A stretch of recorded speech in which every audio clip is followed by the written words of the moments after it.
A young man's fighting serious injuries this morning after being shot last night. Search is on this morning for the gunman. Let's check in with News Channel 5's Matthew Torres. He's live at Vanderbilt Medical Center. So what happened here, Matthew?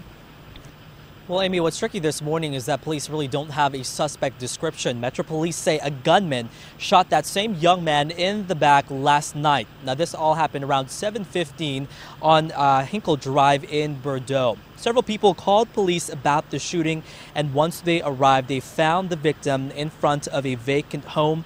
At this point, we don't know the latest condition on this morning. I've emailed the Metro Police as far as the latest condition, but at last check, he was sent here to Vanderbilt with life-threatening injuries. Now, even though there were multiple calls about this shooting, Metro Police tell me no one has stepped forward to help out and give any information. So they really are asking for the public's help. If you know anything or may know a person who have any idea as to what happened last night, call Crime Stoppers at 615-74-CRIME.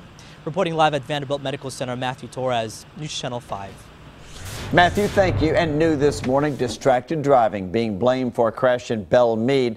This was the scene along Harding Pike and Davidson Road about 3 hours ago. The driver says she was looking at her phone for just a second. The car went off the road, wound up hitting a rock wall and flipping over. She was taken to St. Thomas West, but thankfully the injuries do not appear to be too serious. But a great reminder for all of us about taking your eyes off the road. A motorcyclist is recovering this morning also after a bad crash in Murfreesboro. This happened last night around 8 o'clock. The motorcycle colliding with the car at the intersection of New Salem Highway and Warrior Drive.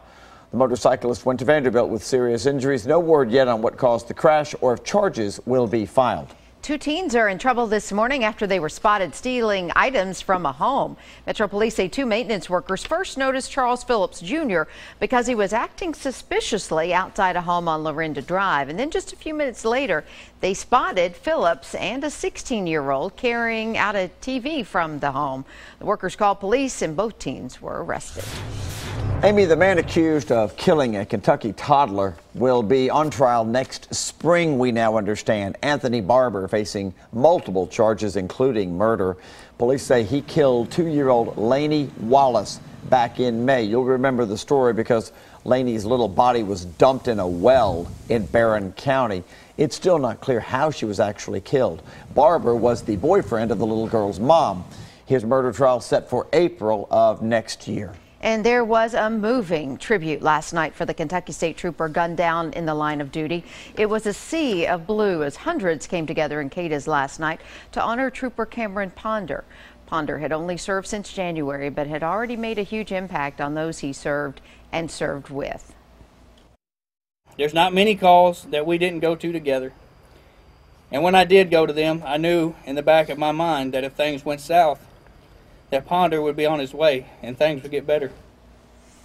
Ponder was shot and killed 10 days ago during a high-speed chase in Lyon County. The shooter was killed during a standoff with law enforcement. Trooper Ponder was laid to rest last week at Fort Knox, Kentucky, with full military honors. Today is the day that many people have been dreading at Negley Park. Anyone living in the tent city where the homeless have set up camp, well, they're getting moved out. The Park Service will start moving those campsites in probably just an hour or so from now. Officers have been issuing trespassing citations all week long. You can check for updates on our website at newschannel5.com. Also happening today, it is his time as mayor being almost over now. Of course, we're talking about Mayor Carl Dean of Nashville preparing to begin his last full day. 8 years in office he has served in. It's come down to this last one in Cuthbert Langley outside the mayor's office this morning. And boy, he just jam-packed this day. He's making it worthwhile.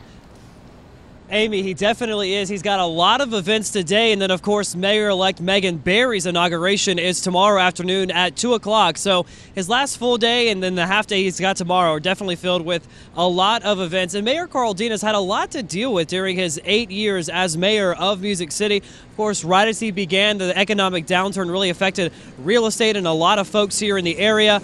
And then, of course, we all remember this, the Nashville flood of 2010. But then came a new era for Nashville, really putting it on the map as a tourist destination while really balancing the growth and developing the entire area of Nashville. Then, of course, expanding the greenways, adding to more of the fitness aspect of the area. So Mayor Carl Dean definitely leaves behind quite a legacy as he begins his last full day as mayor. Today, he will be doing a ribbon cutting at Hume Fogg, and then his last speech, his really last big appearance other than the inauguration tomorrow, is at the North Police Precinct. But our Rory Johnson had a chance to sit down with the outgoing mayor, talked with him one-on-one about his legacy, about his 2 terms as mayor. That interview will air tonight on News Channel 5 at 6 o'clock.